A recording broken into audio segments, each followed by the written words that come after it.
اهدنا الصراط المستقيم. الحمد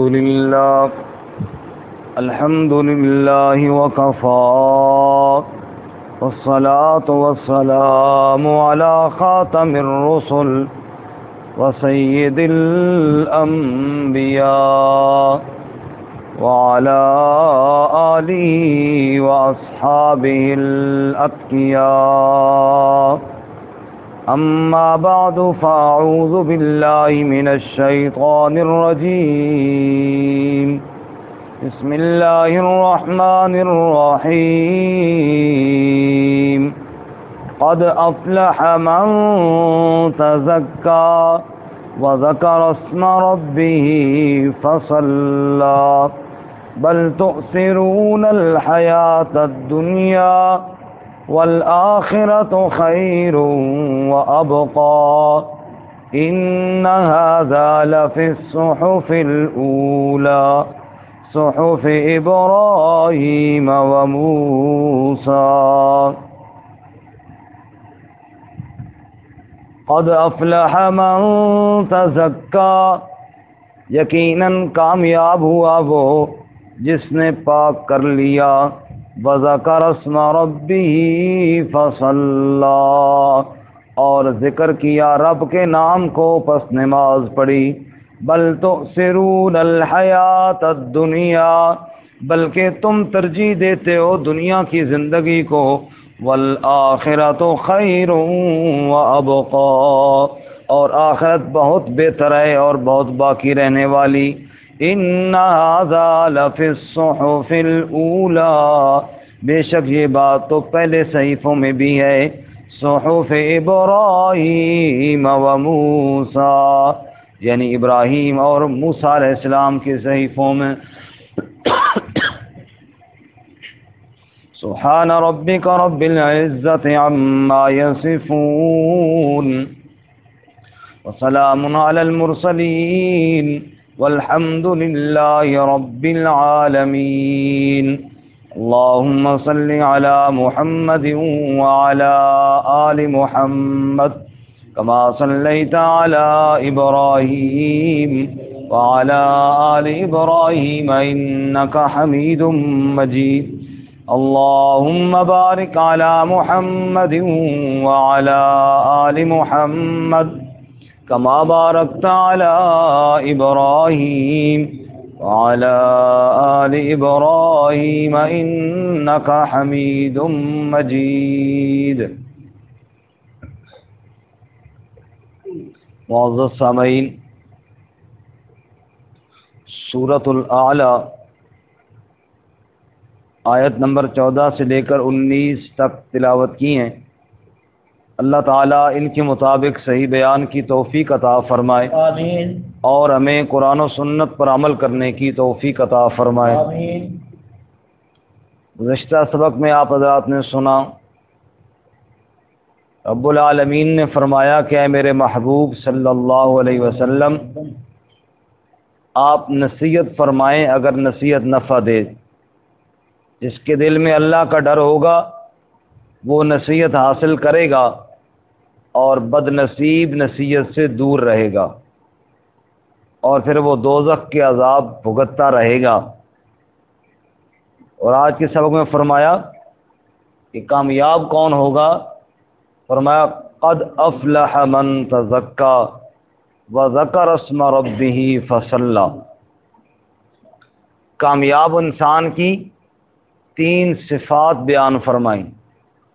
پہلی صفت قد افلح من تزکا، یقیناً وہ کامیاب ہوا، اس نے فلاح پائی جس نے اپنے آپ کو پاک کر لیا،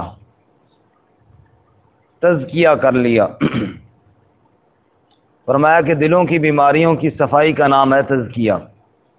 دل کو سب سے پہلے تو شرک سے پاک کرنا. یہ جو لا الہ ہے نا، یہ جھاڑو ہے، یہ دل کی صفائی ہے.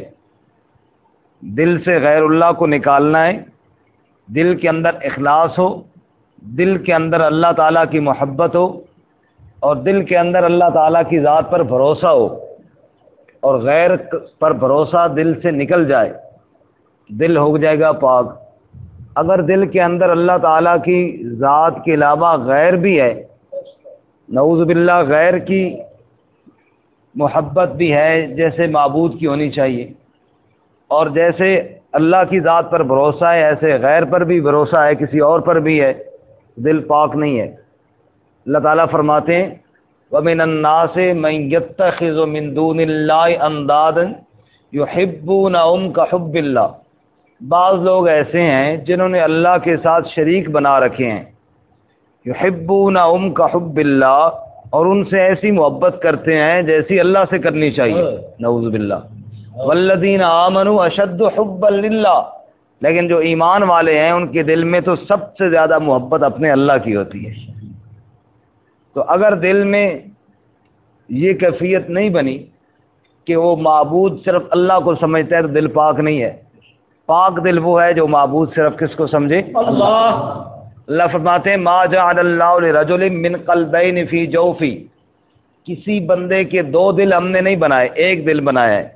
وتوکل علی اللہ، اس ایک دل میں ایک اللہ کی ذات پر بھروسہ ہونا چاہیے، تب دل پاک ہوگا۔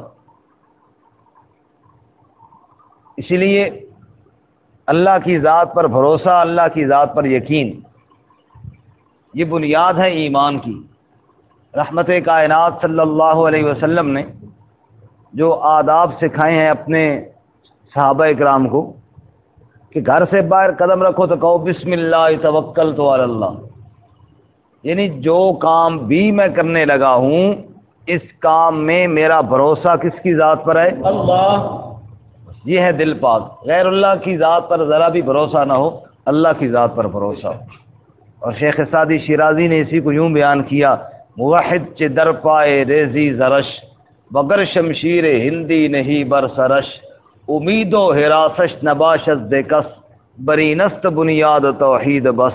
فرماتے ہیں جو رب کو ماننے والا ہے، جو توحید کا عقیدہ رکھنے والا ہے، فرمایا اس کی مثال یوں ہے، اگر آپ اس کے پاؤں کے نیچے سونے کا ڈھیر لگائیں اس کو لالچ دلانے کے لیے، یا آپ ہندی تلوار رکھیں اس پر سر پہ خوف دلانے کے لیے، امید و حراسش نباشت ذکس، اس کے دل میں نہ سونے کی لالچ جائے اور نہ تلوار کا خوف جائے۔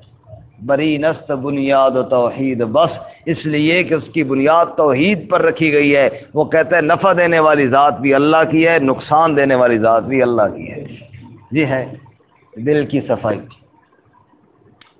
رسول اللہ صلی اللہ علیہ وسلم نے ایک دعا سکھائی ہے اور اس دعا کے اندر دلوں کی بیماریوں کی نشاندہی بھی ہے۔ فرماتے ہیں اللہم طہر قلبی من النفاق، اے اللہ میرے دل کو منافقت سے پاک فرما۔ یہ دل کی بیماری نفاق، منافقت دل کی بیماری، اللہ ہم سب کی اس سے حفاظت فرما۔ آمین۔ منافقت دل میں آ جائے، نہ اللہ کی بات پہ بندے کو یقین آتا ہے، نہ وہ اثر کرتی ہے، نہ اللہ کے رسول صلی اللہ علیہ وسلم کی بات اثر کرتی ہے۔ اللہ منافقین کا تذکرہ کرتے نہیں فرماتے قرآن پاک میں، اے میرے محبوب صلی اللہ علیہ وسلم آپ کے پاس کچھ لوگ آتے ہیں قد دخلوا بالکفر وهم قد خرجوا بی، جب داخل ہوتے ہیں آپ کے پاس کفر کے ساتھ، جب نکل کر جاتے ہیں اسی طرح کفر کے ساتھ ہی، کوئی فائدہ نہیں۔ رحمت کائنات صلی اللہ علیہ وسلم کی محفل میں گئے اور وہاں بیٹھے لیکن فائدہ ایک ذرا بھی نہیں ہوا، دل کے اندر منافقت تھی، دل کے اندر منافقت۔ تو دل کی بیماریوں میں بڑی بیماری ہے منافقت، اللہ اس سے محفوظ فرمائے۔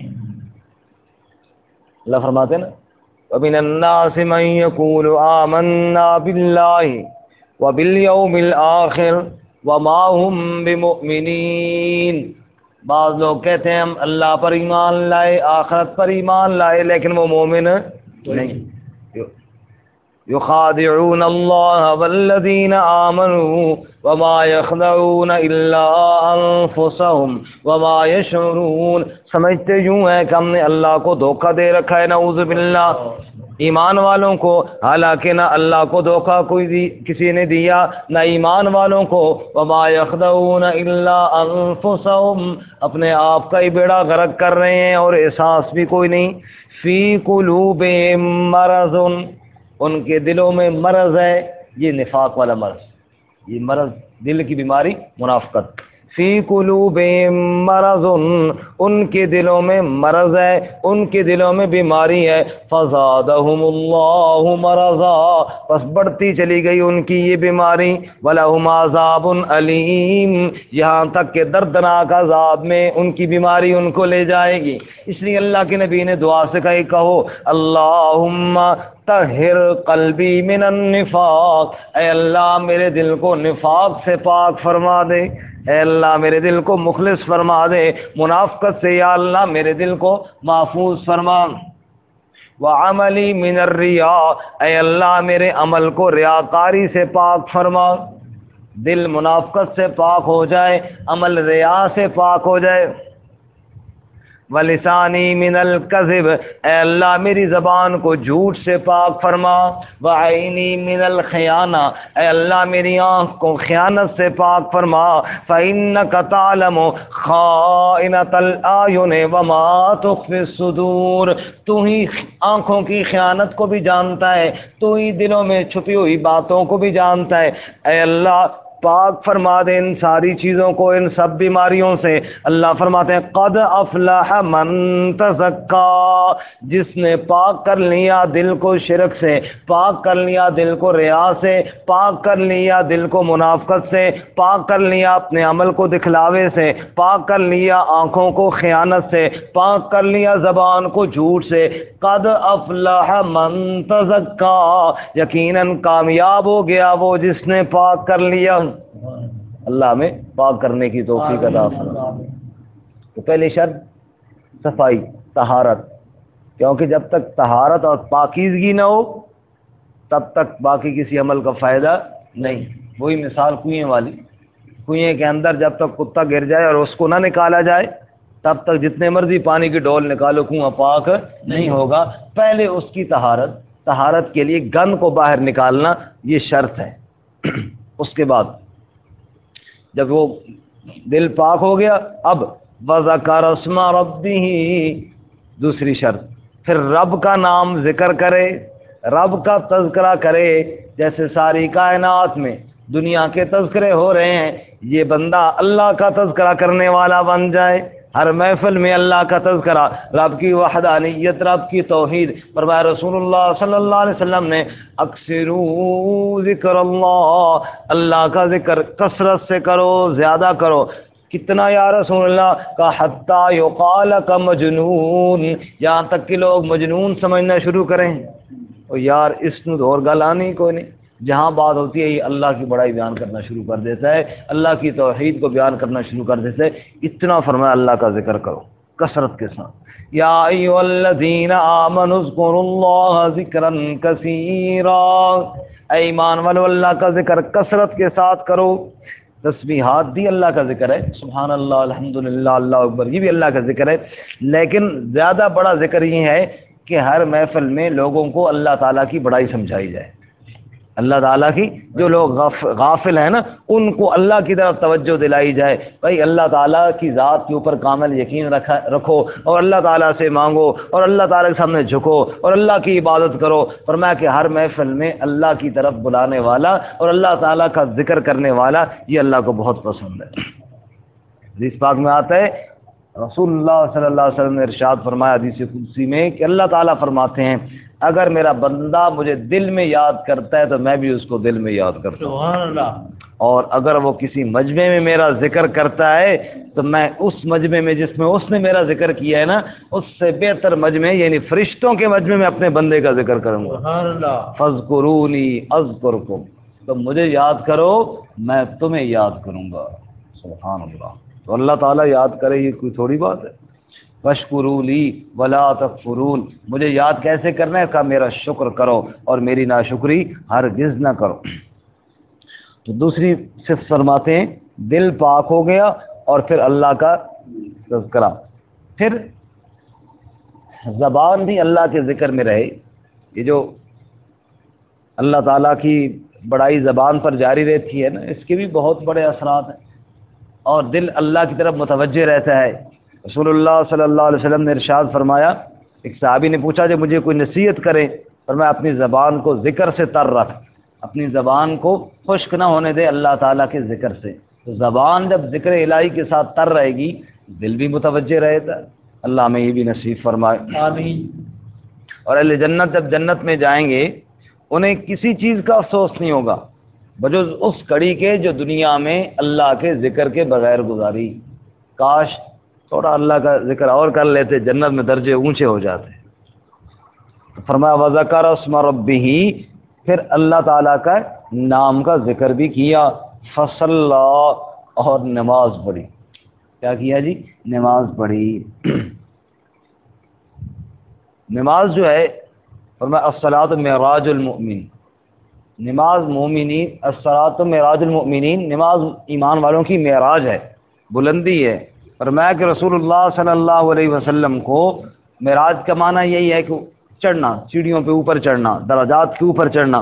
اللہ نے آپ صلی اللہ علیہ وسلم کو معراج فرمائی اور اونچا لے کر گئے، اور وہاں اپنی امت کے لیے معراج کی نماز کا تحفہ لے کر آئے، اور فرمایا کہ جو میرا امت ہی چاہے میں رب سے باتیں کروں تو وہ نماز پڑھے۔ حضرت سید علی المرتضیٰ رضی اللہ تعالیٰ عنہ کا ارشاد ہے، میرا جب جی چاہتا ہے کہ میں رب سے باتیں کروں تو میں نماز پڑھتا ہوں، اور جب یہ جی چاہتا ہے کہ رب کی باتیں سنوں تو پھر میں قرآن پڑھتا ہوں۔ قرآن میں رب کی باتیں ہیں، نماز میں اللہ سے بات کرتا ہوں۔ تو فرمایا فصلی، نماز پڑھو۔ رسول اللہ صلی اللہ علیہ وسلم کو جب بھی کوئی معاملہ پیش آتا آپ فوراً نماز کی طرف متوجہ ہوتے اور اللہ تعالیٰ کے سامنے سجدہ ریز ہو جاتے۔ جس بندے کی یہ عادت بن گئی یقیناً وہ بندہ کامیاب ہوا۔ قد افلح من تزکا، یقیناً فلاح پا گیا وہ جس نے پاک کر لیا، وذکر اسم ربہ، اور ذکر کیا اپنے رب کے نام کو، فصلی، پس نماز بھی پڑھی، وہ تو ہو گیا کامیاب۔ لیکن عموماً ہے کیا؟ بل تؤثرون الحیات الدنیا، بلکہ تم ترجیح دیتے ہو دنیا کی زندگی کو، تم ترجیح دیتے ہو دنیا کی زندگی کو۔ اب عمل کیا، ہونا تو یہ چاہیے تھا کہ اللہ کی رضا ہو، لیکن تم ترجیح دیتے ہو دنیا کی زندگی کو، تمہارے دل میں دکھلاوا آ جاتے ہیں، لوگ واہ واہ کریں، بھائی واہ جی واہ، کمال ہے جی، بڑا سخی آدمی، کمال ہے جی، بڑا زبردست یہ کام کر رہا ہے۔ یہ دنیا کی زندگی کو ترجیح ہے، اخلاص ختم ہو گیا۔ وہ دل کا تزکیہ، جو دل کی طہارت اور پاکیزگی تھی وہ ختم ہو گئی، اور جناب دنیا کو دکھلاوا اور لوگوں کے سامنے نمود و نمائش، اور یہ چیز آئی، تم دنیا کو ترجیح دیتے ہو۔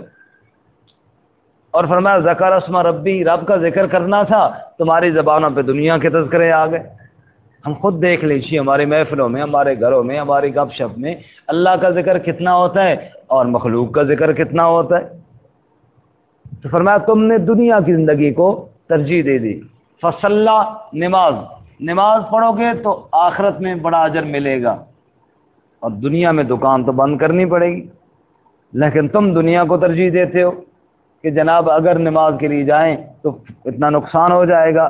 تو اللہ تعالیٰ فرماتے ہیں کامیاب یہ بندہ نہیں جس نے دنیا پر نظر رکھی ہے، کامیاب تو وہ بندہ تھا جس نے رب کی بات پر یقین کیا تھا۔ لیکن بل تؤثرون الحیات الدنیا، تم ترجیح دیتے ہو دنیا کی زندگی کو، والآخرۃ خیر وابقی، حالانکہ آخرت بہت بہتر ہے اور بہت باقی رہنے والی ہے۔ بہتر اس لیے ہے کہ اس میں اللہ کی رضا ہے، اور دنیا کی زندگی فانی ہے، آخرت کی ابقا باقی رہنے والی ہے۔ جس نفع کے لیے تم نے کوشش کی ہے کہ جناب میرے عمل پر لوگ واہ واہ کہیں، یہ لوگوں کی واہ واہ تو تھوڑی دیر کے لیے ہے، اللہ کا اجر تو ہمیشہ رہنے کے لیے۔ والآخرۃ خیر وابقی، تم جو کہتے ہو، تم جو دنیا کے نفع کو سامنے رکھتے ہو، دنیا کا تذکرہ کرتے ہو، یہ چند سالوں کا نفع ہے، اور جو اللہ نفع دے رہے ہیں وہ ہمیشہ ہمیشہ کے لیے۔ ان ھذا لفی الصحف الاولی، یہ جو باتیں ہیں یہ صرف قرآن میں نہیں، ہم نے تو پہلے صحیفوں میں بھی یہی بات سمجھائی ہے. صحف ابراہیم و موسیٰ، ابراہیم علیہ السلام اور موسیٰ علیہ السلام کے صحیفوں میں گویا کہ اللہ کی طرف سے جو جو نصیحت بندوں کے لیے آئی ہے اس میں یہ پیغام ضرور ہے، دنیا فانی ہے، آخرت باقی ہے. اس لیے اللہ ہم سب کو باقی رہنے والے اعمال پر دھیان کرنے کی توفیق عطا فرمائے. جمع دوبارہ سنیں. قد افلح من تزکا، یقیناً فلاح پا گیا وہ جس نے اپنے آپ کو پاک کر لیا. وذکر اسم ربہ فصلی، اور رب کا نام ذکر کیا پس نماز پڑھی. بل تؤثرون الحیات الدنیا، بلکہ تم ترجیح دیتے ہو دنیا کی زندگی کو. والآخرۃ خیر وابقی، اور آخرت بہت بہتر اور بہت باقی رہنے والی ہے. ان ھذا لفی الصحف الاولی، بے شک یہ بات تو پہلے صحیفوں میں بھی ہے. صحف ابراہیم و موسیٰ، یعنی ابراہیم اور موسیٰ علیہ السلام کے صحیفوں میں. وآخر دعوانا الحمد للہ رب العالمین.